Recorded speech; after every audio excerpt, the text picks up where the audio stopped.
Your ship is more than just a means to cross the ocean. It's a universe unto itself, a floating society governed by its own laws. Forget the romantic notions of swashbuckling rogues or gentlemanly adventurers. On this ship, there are no heroes, only survivors. Your home is your hammock, a triangular bed suspended from the masts. When you're not on watch, you'll find it crammed into the cramped space between decks. Here, sailors sleep cheek to cheek, sharing stories and dreams in the darkness. Days turn into weeks and weeks blur into months as you sail across the endless horizon. You'll eat hardtack, a biscuit so hard it requires a strong jaw to chew it, and it's infested with weevils, little creatures that wriggle out of their cocoons inside your mouth. You'll drink salty seawater, undrinkable without rum, which is rationed out to every man for every night. Sundays offer some relief. You'll gather on deck for a church service, listening to a sermon that mixes religion and threats, promising heaven and hell with equal fervor. The men pray, but their pleas are often drowned out by the crashing of waves against the hull. For all the beauty of the sea, it's a harsh mistress, and she demands respect. A sailor's life is tough, marked by peril at every turn. Storms can rise suddenly, tossing the ship like a child's toy. You grip the rigging, bracing yourself against the onslaught of wind and rain. The thunder booms, shaking the very foundations of the vessel as lightning splits the sky. It's a dance with death.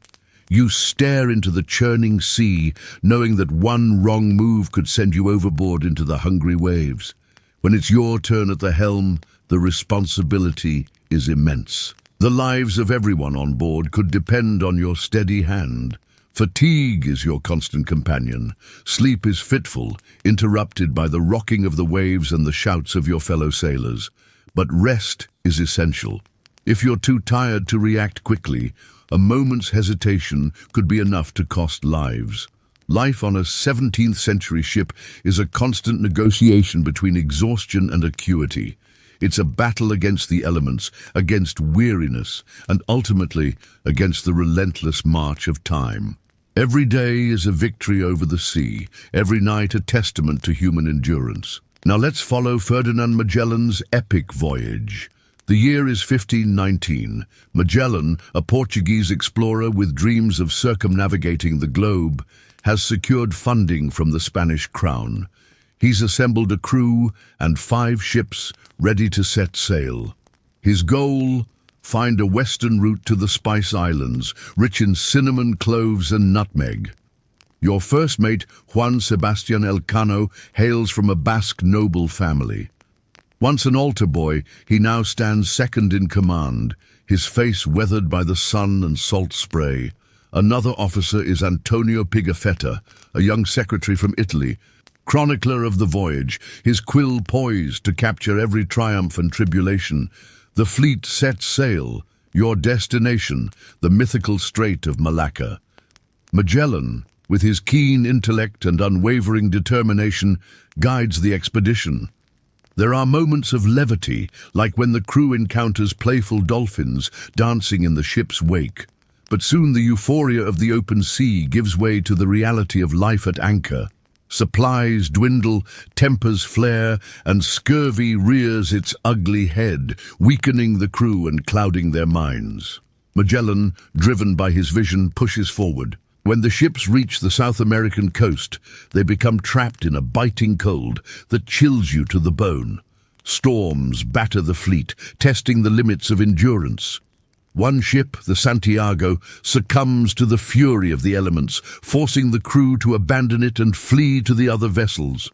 The Trinidad, under Magellan's command, takes the lead. The surviving ships continue eastward, crossing the vast Pacific Ocean, where boredom reigns supreme. The monotony of the endless horizon weighs heavily on the crew. Hope, however, flickers with the discovery of land, the Philippines. It's here that Magellan meets his end, killed in a battle with the natives. The Victoria, now under Elcano's command, presses on, determined to finish what Magellan started. After a 3-year odyssey, the Victoria returns to Spain, laden with spices and laden with tales of a world transformed. You stand on the deck of the Trinidad, having just witnessed Magellan's death. The weight of leadership falls on your shoulders. Trust in you is fragile, born of necessity and tempered by desperation. Will you honor Magellan's dream? Will you guide your fellow sailors through the uncharted waters of the Pacific? The fate of the expedition, perhaps even the course of history, may hinge on your decisions. The men look to you, their eyes mirroring the vast emptiness of the ocean around you. They see in you the embodiment of hope, a beacon guiding them through the darkness. Can you lead them to the finish line? Our next stop takes us to the depths of the Caribbean. Sunlight filters through the turquoise water, illuminating a world teeming with life. But beneath this vibrant surface lies a graveyard of secrets. Shipwrecks slumber on the ocean floor, their stories whispered in the rustling of seagrass and coral. Among these silent sentinels is the Nuestra Señora de las Mercedes, a Spanish galleon laden with gold and silver. It met its demise during the 7 Years' War, captured by British privateers. Its treasures now rest beneath the waves, guarded by silent fish. Divers descend into the water, their eyes scanning the ocean floor for remnants of the past. Barnacles and algae cling to the ship's remains, silently narrating its final voyage. The galleon's demise was sudden and violent. Cannon fire from rival ships tore into its hull, sending men and riches plummeting into the sea. Today, only the ghosts of the past remain, haunting the ocean floor. What other tales lie dormant beneath the waves? Perhaps a pirate ship, the Black Pearl, sunk after a fierce battle with the Royal Navy. Or maybe a slave ship, the shackles of its captives still visible beneath the murky water, a haunting reminder of a dark past. Each wreck holds a story, a piece of the Caribbean's rich and often brutal history. The ocean, once a playground for fortune seekers and traders, now becomes a tomb, lives cut short, dreams swallowed by the sea. The Caribbean's shipwrecks are a sobering reminder of the fragility of human ambition. We now shift our focus to the stark contrast between the life of a captain and that of a common sailor. Captains lived in relative luxury, enjoying spacious cabins with comfortable beds, cushioned chairs, and ample storage for their belongings. Meals were served on fine china and crystal, offering a variety of dishes prepared by a dedicated cook. They had access to fine wines and spirits, ensuring their evenings were filled with merriment. Captains also received regular supplies of fresh fruits and vegetables, contributing to a generally healthier diet compared to the average sailor. Their cabins were adorned with personal touches, displaying items from their homeland and souvenirs from their travels. They might have family portraits hanging on the walls, reminding them of loved ones back home. Some captains even kept pets, finding companionship in the midst of the endless sea. Common sailors, on the other hand, inhabited a world vastly different from that of the captains. Their quarters were cramped and unsanitary, with overflowing waste and the constant threat of disease. Food was scarce and of poor quality, consisting mainly of hardtack biscuits and salted meats. Rations were insufficient, leading to malnutrition and a weakened immune system. Sailors slept in crowded and uncomfortable hammocks, often infested with vermin. Entertainment was limited, with games like dice and cards providing the primary source of amusement during long voyages. Alcohol, usually in the form of rum, was a common way to pass the time and escape the harsh realities of life at sea. Common sailors were forbidden from carrying personal items of value, making their lives even more bleak. And as the sun dips below the horizon, casting long shadows on the deck, your journey comes to an end. The salty wind whispers tales of adventure, hardship, and dreams of distant shores. Life on a 17th-century ship was a crucible, forging strength, resilience, and camaraderie from the raw material of human experience. Thank you for joining us on this immersive journey. If you enjoyed this experience, don't forget to give us a like and subscribe for more captivating tales. Until next time, may your sails be full and your anchors strong. Remember, some of the most extraordinary stories lie not in the victories, but in the struggles, not in the sunshine, but in the storms. Because it's in the storms that we truly learn the strength of our own resolve and the bonds that unite us with fellow human beings. Now it's your turn to become part of the story. Share your thoughts, experiences, or the stories you'd like to hear next in the comments below. Until then, keep exploring and stay adventurous. You're in a time machine. What year is it? 1643, the location, England's south coast. In front of you, a vessel unlike any modern boat is being prepared for the long journey across the Atlantic. It's a Mayflower. It has been hailed as a ship of adventure, a symbol of daring exploration. These adventurers were brave, weren't they? Well, not exactly. The truth is, the Mayflower was about as appealing as a flooded outhouse. Let's show you what would really be like to live in this cramped wooden prison. Imagine yourself boarding a 17th century vessel. It is not large. From shore it may seem imposing, with its high stern and proud masts. But once you step aboard, you realize how small it feels. Narrow passageways, cramped decks, a space built less for comfort and more for function.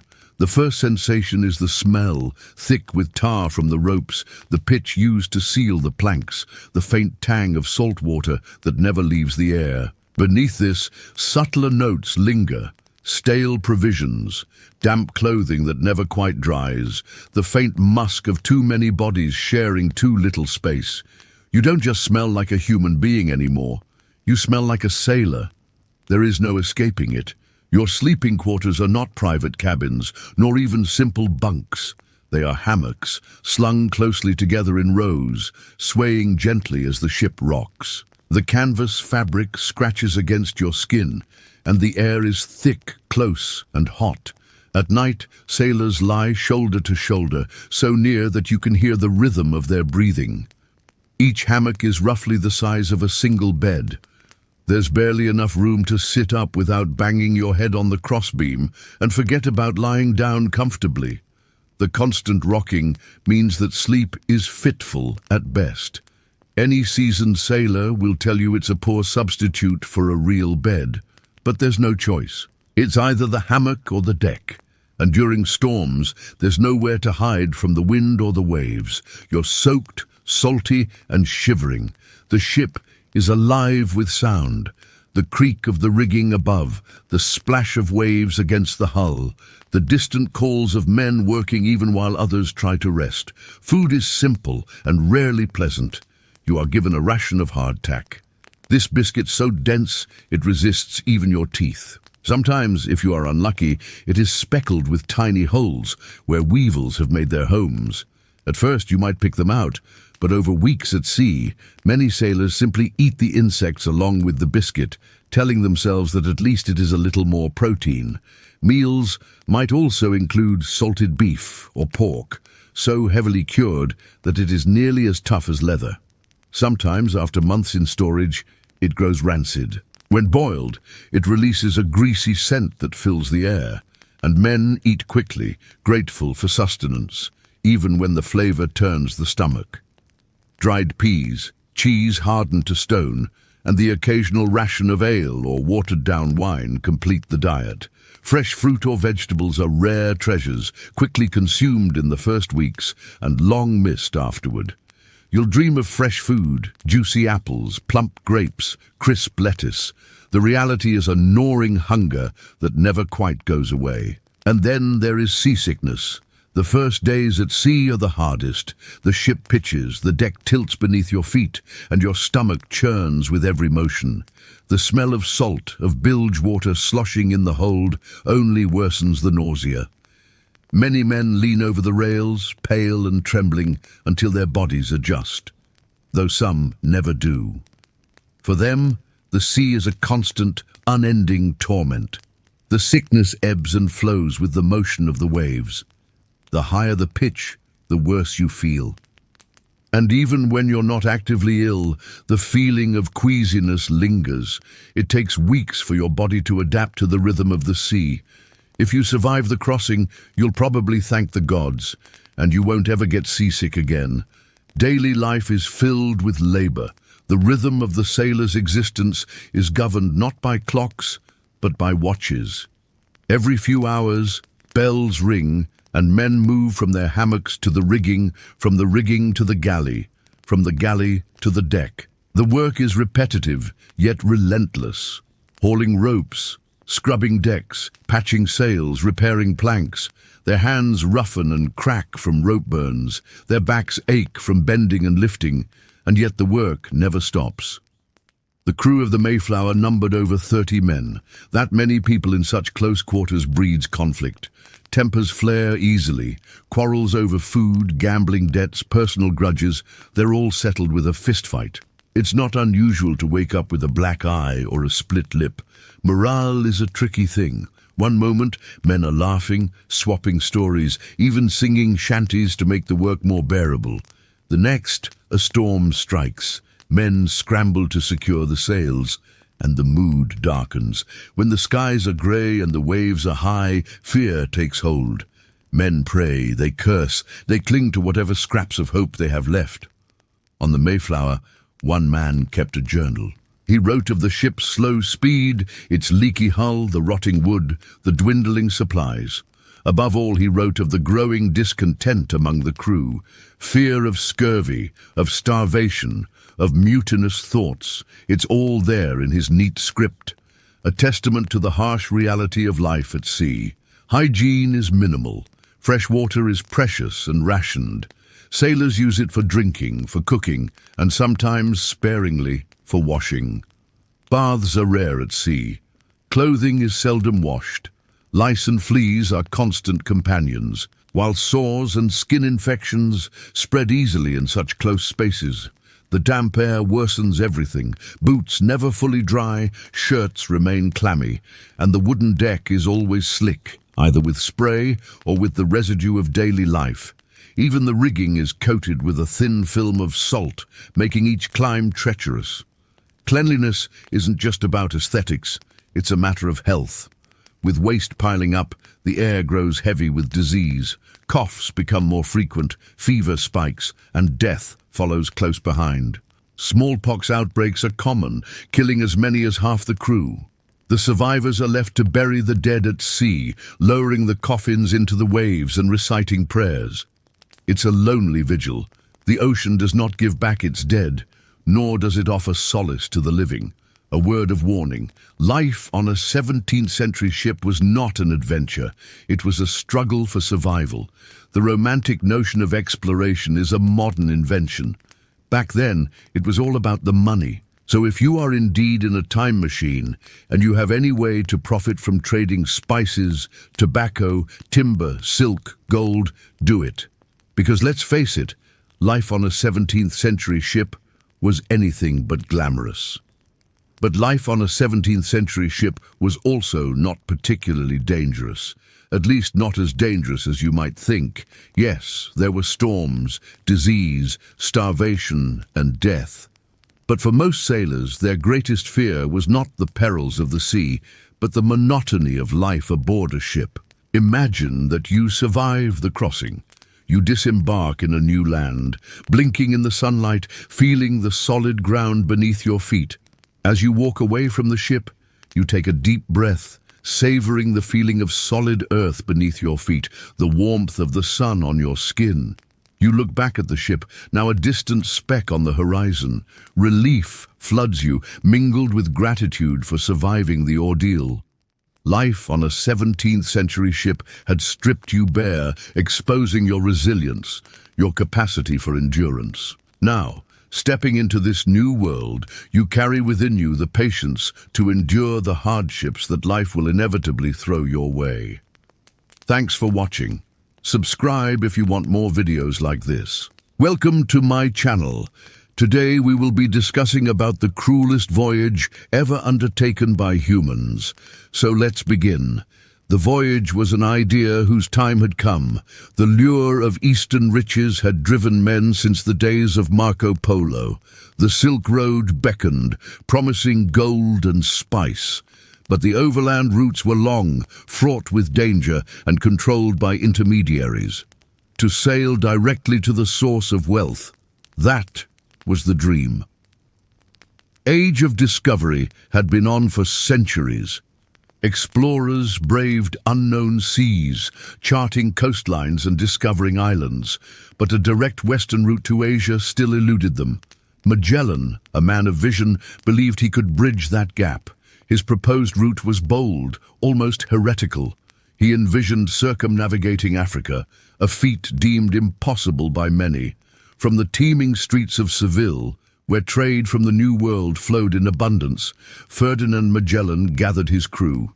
His ships, the Trinidad, the San Antonio, the Concepcion, the Victoria, and the Santiago, symbolized the might of Spain. Each vessel was armed, not just for trade, but for conflict, carrying cannons and men ready for battle.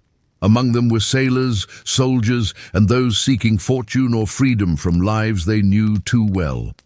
Magellan, with his Portuguese roots and years spent in the East Indies, commanded respect.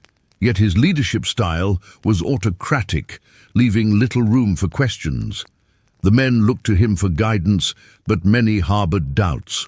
Was the Pacific truly as placid as he claimed? Would the ships weather a journey so far into the unknown? Those questions echoed in the hearts of the crew as they set sail. As the ships traversed the Atlantic, the realities of life at sea settled upon the crew. The creaking of the hammocks, the constant sway of the vessel, the smell of salt and decay, all became part of their daily existence. The rhythm of life on board was dictated by the elements. When the sun beat down relentlessly, men toiled, hoisting sails and scrubbing decks.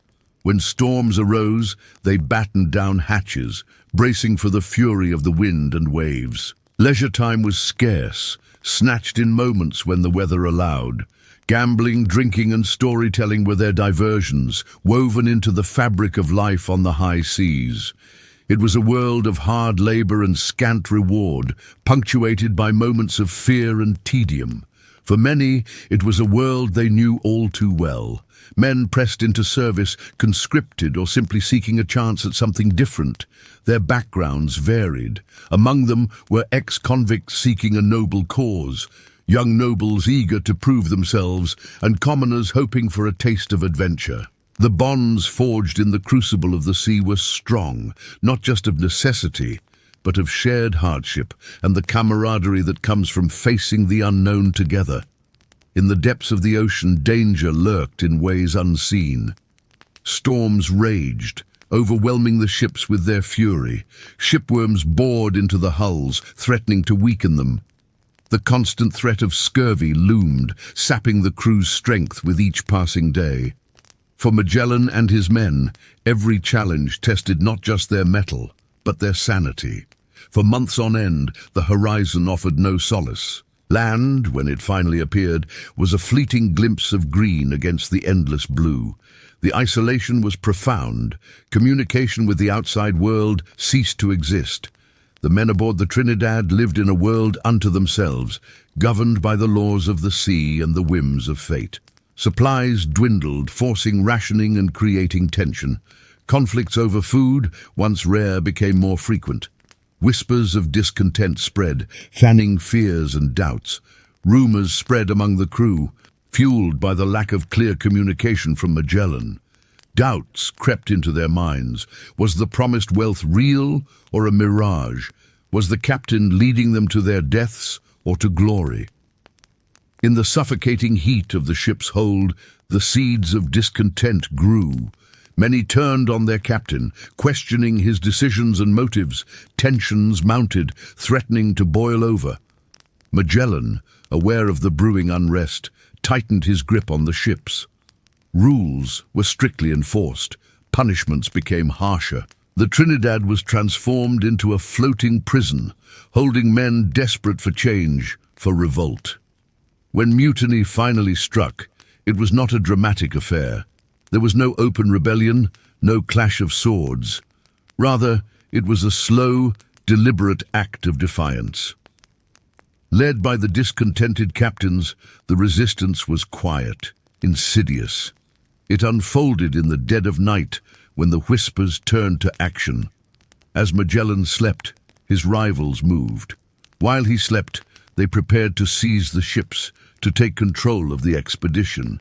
Magellan, though, was not an unsuspecting victim. He sensed the shift, felt the undercurrent of dissent growing beneath the surface.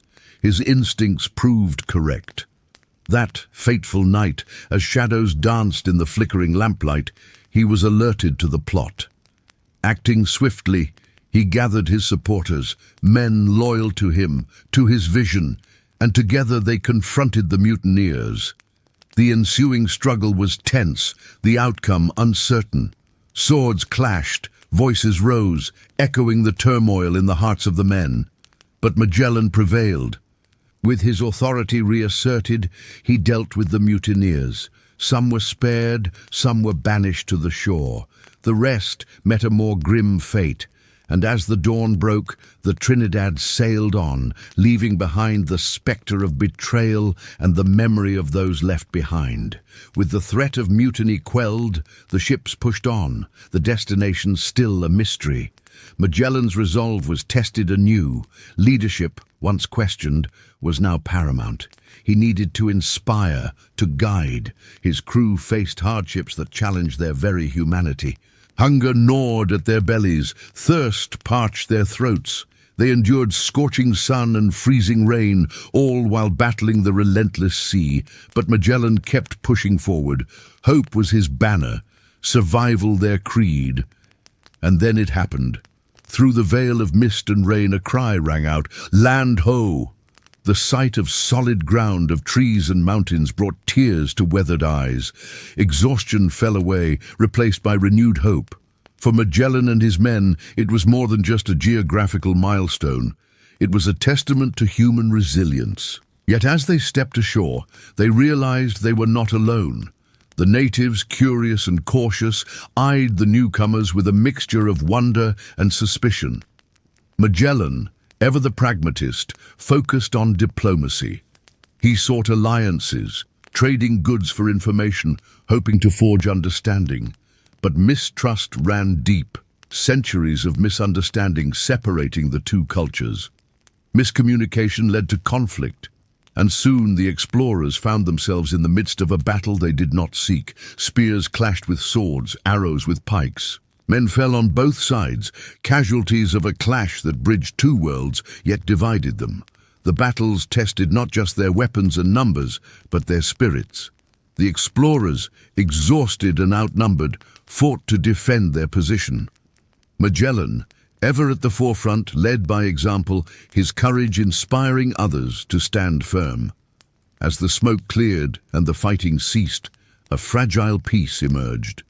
Understanding was still limited, but it was enough for Magellan to press on. He knew that the true battle was not with the natives, but with the elements, with the endless sea that stretched before them. With provisions replenished and alliances forged, Magellan and his men prepared to continue their journey. They bid farewell to the natives, leaving behind the echoes of battle and the hope of peace. The ships set sail once more, venturing into the vast expanse of the Pacific Ocean. As they vanished into the horizon, the cries of the natives faded away, replaced by the ceaseless rhythm of the waves. Magellan and his men were now truly on their own, lost in a world of endless ocean and dwindling hope. The reality of their fate was dawning on them. Of the 270 men who set out from Spain, less than a handful would return. The cost of exploration was measured not just in miles covered, but in lives lost. The survivors bore witness to a world reshaped, to the power of the sea and the resilience of the human spirit. The voyage was a testament to human curiosity, to the relentless pursuit of discovery. It was a journey into the unknown, where the outcome was never certain, where the price of progress was measured in lives. Did you know that there's an underwater city off the coast of Belize, Well, there's actually many underwater cities.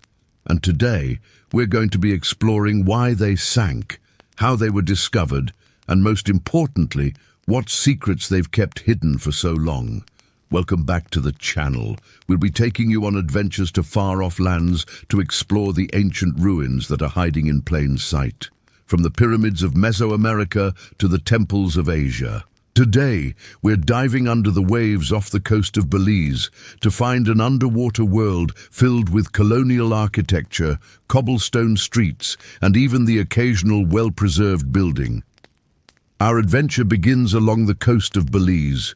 As we follow the coastline, we will see tropical forests giving way to sandy beaches and crystal-clear waters. This region, which includes the country of Belize and parts of neighboring Guatemala and Honduras, is part of a wider Mesoamerican cultural area. As we explore, we'll find evidence of ancient settlements and trading networks that thrived here over 1,000 years ago. Our journey then takes us back to the time of the Spanish Empire in the 16th century. During this era, Central America was rich in natural resources such as wood, animal skins, precious metals, and agricultural products like sugar. The Spanish colonial administration realized the strategic importance of this region and decided to establish a port city near the Bay of Honduras to serve as a supply base for their shipping routes and expeditions. They named the city Puerto de Castilla, strategically positioning it between two major Spanish colonies, Guatemala and Yucatan. The settlement quickly grew, becoming a significant hub for trade, culture, and politics in the region. Its bustling docks welcomed merchant ships carrying goods from the Americas and Europe. However, with the decline of the Spanish Empire in the 18th century, the importance of the port city diminished. The colony became isolated and neglected, leading to its slow decay. Then came the earthquake, which caused widespread damage to the city's infrastructure. Its wooden buildings were destroyed, and the port facilities fell into disrepair. The citizens, already facing economic hardship, abandoned the city and relocated to safer areas, gradually turning Puerto Castillo into a ghost town. But the settlement's demise did not end there. In the following centuries, rising sea levels due to climate change and tectonic plate movements contributed to the flooding of the low-lying coastal areas. Over time, the remnants of the town were submerged, leaving behind only traces of its existence above the water. The city remained forgotten until the mid-20th century, when it was rediscovered by a pair of fishermen. Their discovery was accidental, and the news of a sunken colonial city spread rapidly among local divers and underwater enthusiasts. The site, now known as the Old Belize, has been the subject of numerous underwater exploration projects, revealing fascinating insights into its history and former glory. The submerged streets of Old Belize offer a unique glimpse into the urban planning and architectural styles of a bygone era. Explorers can marvel at the remarkably well-preserved colonial structures, including foundations, walls, and even the outlines of entire buildings. Among the most captivating sights are the remnants of a church, perhaps a testament to the religious fervor of the settlers, and a dock system that speaks to the city's role as a vital trading hub. Intricate details like these provide historians with invaluable clues about daily life in a colonial port city. But the allure of Old Belize extends beyond its architectural legacy. The city's burial grounds, while haunting, offer a profound understanding of the human element of history. Exploring these underwater tombs allows us to reflect on the lives and stories of the individuals who once called this place home. Artifacts like ceramic urns, fragments of coffins, and personal belongings offer intimate glimpses into the lives, beliefs, and even mourning rituals of the city's inhabitants. Furthermore, the preservation of organic materials underwater has yielded unexpected treasures, such as leather goods, textiles, and even pieces of clothing. These fragile items, which would have disintegrated on land, have been protected by the sea, offering an unparalleled look at material culture of the period. Such discoveries not only enrich our understanding of daily life in colonial Belize, but also provide valuable insights into similar settlements across the Americas. The Old Belize serves as a window into a broader historical narrative. By exploring this underwater city, we connect with the larger story of Spanish colonialism in the Americas, a period marked by profound cultural exchanges, economic exploitation, and societal transformations. The story of Old Belize, while deeply rooted in this colonial context, transcends the typical narratives of conquest and exploitation. It highlights the resilience, adaptability, and resourcefulness of the indigenous populations who navigated the complexities of colonial rule and maintained their cultural identities. For example, the presence of traditional ceramics, tools, and artwork showcases the continuity of indigenous artistic traditions despite the pressures of cultural assimilation. The submerged city thus becomes a symbol of cultural resilience. Today, Old Belize is more than just an underwater archaeological site. It has evolved into a symbol of Belize's rich cultural heritage. Local authorities, in collaboration with marine archaeologists, have developed sustainable tourism initiatives to showcase the city's wonders while ensuring its preservation. Visitors can explore the site through guided snorkeling and scuba diving tours, immersing themselves in the historic underwater landscape. To further protect this invaluable heritage, efforts have been made to raise awareness about the fragility of underwater ecosystems and the importance of responsible tourism. Educational programs and research initiatives play a crucial role in fostering a sense of stewardship among local communities and visitors alike. The rediscovery of Old Belize has had a profound impact on our understanding of Central American history. It challenges conventional narratives by offering a tangible link to the daily lives, cultures, and societies of the people who once inhabited this thriving colonial city. Exploring the submerged streets, homes, and even tombs of Old Belize allows us to connect with these individuals on a deeply human level. Their stories, though submerged for centuries, resonate with us across time, reminding us of the richness and complexity of our shared human heritage. Thanks for joining me on this underwater journey through time. If you loved learning about the hidden underwater world of Old Belize, don't forget to hit that like button and subscribe for more thrilling adventures.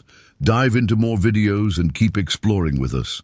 Until next time, happy diving. Now we want to hear from you. What other submerged historical places do you want to discover with us? Share your thoughts in the comments below. And hey, if you liked this video, show us some love by hitting that thumbs up button and subscribing. Don't miss out on any of our future adventures. The year is 1682, and a deadly secret lies beneath the Caribbean waves. Somewhere in this area, swallowed by the turquoise depths, are the remains of a galleon, perhaps the Santa Margarita, laden with treasure from the New World. This watery grave holds more than gold and silver. Hidden in its sunken belly may be the journal of Captain William Dampier, one of the most feared privateers of his age. He sailed these very waters, preying on Spanish ships and carrying tales of adventure and intrigue. However, like the legendary bounty aboard the galleon, Dampier's journal remains elusive, lost to the depths of history. Welcome to our channel, where the past comes alive through the stories that have shaped our world. Today, we invite you to join us as we unravel the mystery of what the journals of Captain William Dampier can teach us about life and death on the high seas. What did his journal reveal about the food eaten by the crew? How did their daily lives differ from those in charge? And how did their unique diets affect their health and well-being? We will also explore the impact of food on social hierarchy and the challenges of survival during long sea voyages. Join us as we delve into the fascinating details of Captain Dampier's journal and discover what his handwritten accounts can tell us about life aboard 17th-century sailing ships. Through his eyes, we will experience the salty air of the ocean breeze, hear the creaking of the masts, and feel the thrill of adventure as we explore the Caribbean. As we set sail on this journey back in time, imagine yourself on board a vessel like the ones Dampier commanded. Feel the rocking of the ship beneath your feet and listen to the shouts of sailors as they work the rigging. What would you see, hear, and smell in this bustling environment? How would the ship's movement and surroundings affect your daily life? Consider the limited space, the lack of privacy, and the constant threat of danger. How would you cope with the challenges of life at sea during this era? What would motivate you to endure the hardships of long voyages and face the unknown with courage? Life on a 17th-century sailing ship was a test of endurance and resilience. The conditions were harsh and unforgiving, demanding that those who sailed the seas adapt quickly or perish. Dampier's journal provides a glimpse into the reality of life at sea during this period. His first-hand account allows us to understand the physical and psychological toll that long voyages took on sailors. As we read his words, we can better appreciate the strength and determination required to survive the challenges of navigation, combat, and exploration. As the savory aroma of grilled meats wafted through the air, mixed with the salty tang of the ocean spray, the crew of the ship eagerly gathered on the gun deck for their midday meal. The main deck, a hive of activity just moments before, had fallen silent as the crew sought respite from the scorching sun. Life on board the ship was a stark reality for these men. The gun deck, their primary living space, was a far cry from the comforts of home. Cramped and dimly lit, it was a place where the line between luxury and necessity was blurred. Let us now turn our attention to the table laden with the day's rations. What do these provisions reveal about the challenges of sustaining a crew on long sea voyages? How did the availability and variety of food affect the morale and health of the sailors? Consider the preservation techniques used and the difficulties of ensuring a balanced diet. Explore the role that food played in the social hierarchy on board the ship. How did the rations and eating habits of different ranks differ? Examine the impact of dietary restrictions and preferences on the overall well-being of the crew. Analyze the significance of food in shaping the crew's perception of their living conditions. How did access to nutritious and appealing meals contribute to the sense of community and camaraderie among the sailors? The crew's midday meal consisted of hardtack, a dense and unappetizing biscuit made from flour and water, so hard and dry it was sometimes referred to as a sailor's alternative to stone. Alongside the hardtack, there was salted beef, preserved for months in barrels. Despite its unappealing appearance and strong odor, it was a source of much-needed protein. Dried peas, often lumpy and infested with insects, were a staple of their diet. Sailors joked that their crunch added a delightful surprise to each bite. Occasionally, a ladle of thin broth offered a momentary respite from the monotony, providing a semblance of warmth and flavor. However, amidst this austere repast, rumors swirled about the captain's table, where the officers and the captain indulged in delicacies unavailable to the rest of the crew. Talk of succulent roasted meats, fresh fruits, and fine wines tantalized the sailors, creating a stark contrast between the haves and have-nots on board the ship. This disparity in rations bred resentment and highlighted the rigid social hierarchy of the time, leaving many to wonder why such stark contrasts existed and what it meant for their daily lives. Meanwhile, the captain, secure in his cabin at the stern of the ship, reclined on his bed, enjoying a leisurely breakfast after the early morning watch. Unlike the crew, he had the luxury of time and a private space away from the clamor of the gun deck. Maps adorned the walls of his cabin, remnants of his previous voyages, hinting at the exotic locales he had explored. Sunlight streamed through the open door, illuminating motes dancing in the air and casting shadows from the rigging of the ship. The gentle rocking of the vessel lulled him into a relaxed state as he savored his breakfast, oblivious to the hardships faced by his crew. In contrast, the crew of the ship huddled on the cramped gun deck, their faces etched with fatigue and hunger. They longed for a taste of something other than the monotonous fare of hardtack, salted beef and peas. Dampier's journal tells us that the crew were tired of their monotonous meals and longed for a change of pace. This desire for variety was not just a whim, but a reflection of their need for a balanced diet to maintain their health and strength during the arduous voyage. The crew's weariness extended beyond their empty stomachs.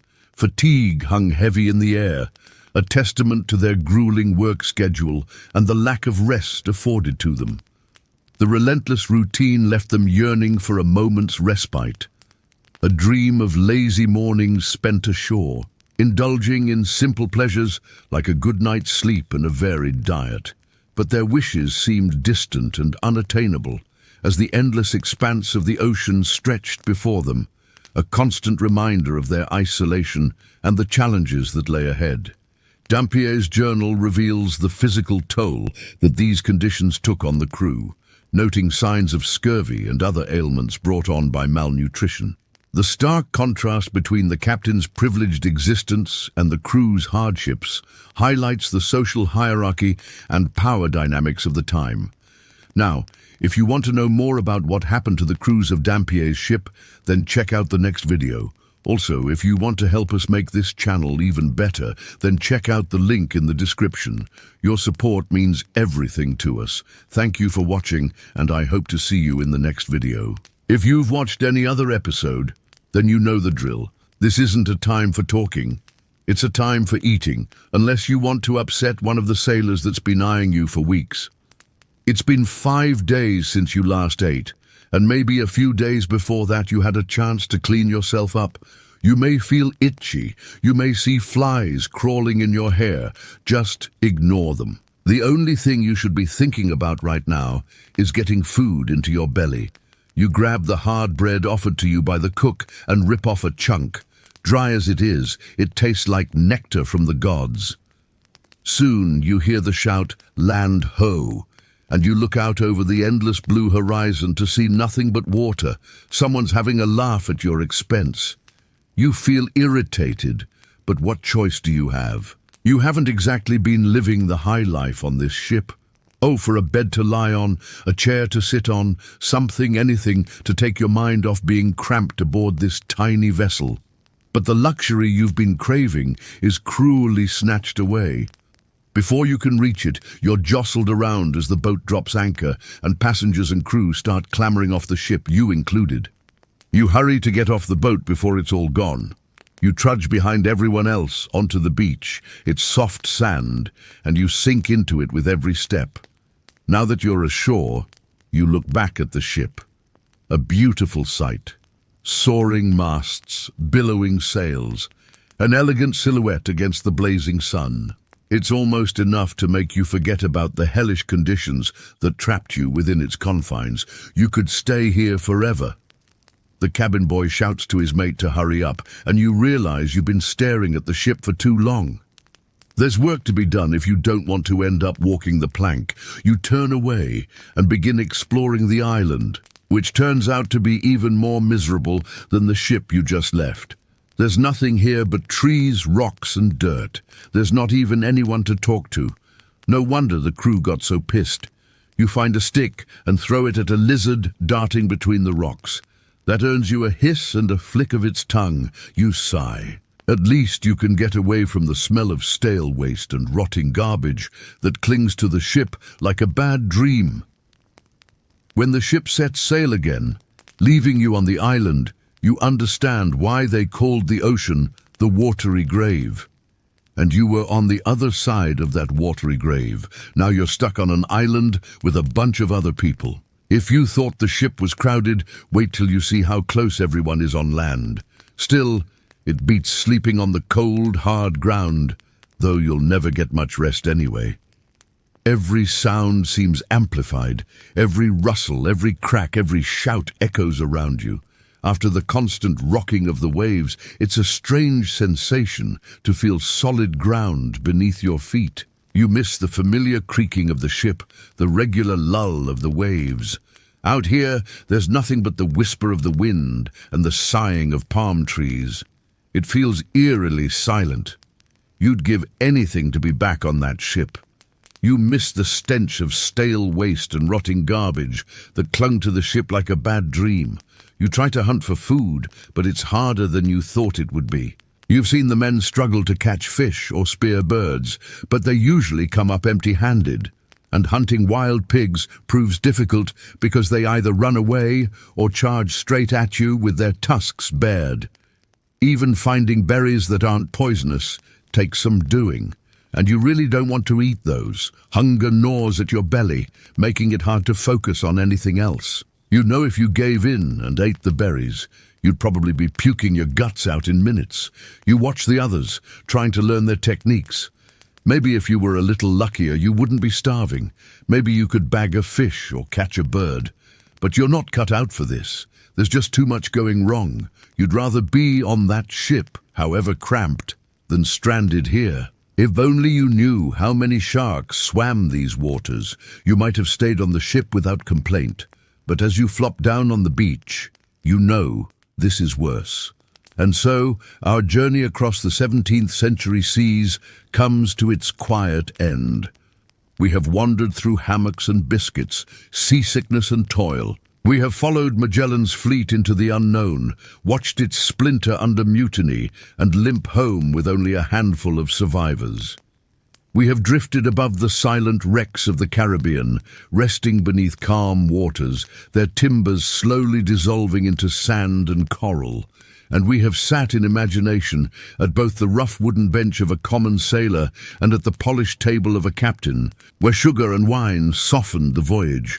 All of it, the labor, the hunger, the mysteries, the hierarchies, together reveals life at sea as it truly was. Not a world of romance or swashbuckling adventure, but of endurance. A floating world bound by wood and canvas, creaking endlessly across the water. Now, if you could set sail once more, but this time as a passenger on a ship from a bygone era, which one would you choose? The massive galleons of the Spanish treasure fleets sailing between the Americas and Spain, laden with silver and gold. The sleek, fast clippers racing across the Atlantic, carrying silk, spices and tea. Or the Mayflower that brought the pilgrims to New England, hoping for a better life in the New World. Let us know in the comments below. Then join us next time to explore the riches and hardships of life on board one of these historic vessels. Until then, fair winds and following seas. Remember, history doesn't just belong in books or museums. It's everywhere, waiting for you to discover it. Keep your eyes open and your curiosity active, and you never know what treasures of the past you might find.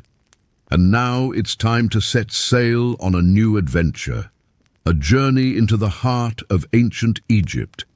Join us as we uncover the secrets of the pyramids and the pharaohs. But don't forget, to make this journey unforgettable, click the subscribe button below and never miss an episode. It's free and a great way to show your support.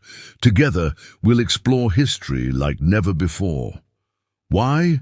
Because learning about the past should be as exciting as any adventure on the high seas. So come on board and let the adventure begin.